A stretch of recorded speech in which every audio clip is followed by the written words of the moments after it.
কোরবানি এবং আকিকা একসঙ্গে দেওয়া যাবে কিনা, আর যদি যায় পদ্ধতি আসলে কি হবে। এই সাবজেক্টটা বোঝার জন্য আমি জাস্ট কয়েকটা point in a very shortcut way বলা ট্রাই করছি, জাস্ট পয়েন্টটা বুঝবেন। First of all you have to know the definition of কোরবানি অ্যান্ড আকিকা।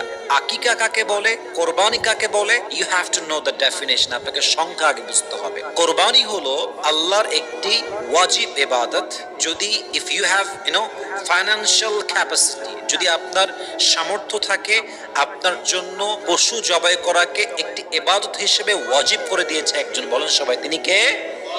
এটা একটি অজীব ইবাদত। সেকেন্ড হচ্ছে আকিকা। আকিকা কোনো ওয়াজিব ইবাদত নয়। সন্তানের জন্ম হয়েছে, নবজাতক শিশুর আগমন উপলক্ষে আব্বা আম্মা যে খুশি হয়, আল্লাহ নিয়ামতের শুকরিয়া আদায় তারা করবে। এটা হচ্ছে তার জন্মের ঠিক 7 দিনের ভেতরে তারা আদায় করবে। যদি তারা না পায় তার পরবর্তী সময় তারা আদায় করতে পারবে। এটা কোনো অজীব ইবাদত নয়, বরং এটা একটা সুন্নাহ ইবাদত। এখন আসেন যে আমরা কোরবানি এবং আকিকা একসঙ্গে দিতে পারবো কিনা। মাথায় রাখবেন কোরবানি এবং আকিকা এইটা দুইটাই একসঙ্গে দেওয়া জায়েজ, শরীয়তে এটার কোনো বাধা নেই।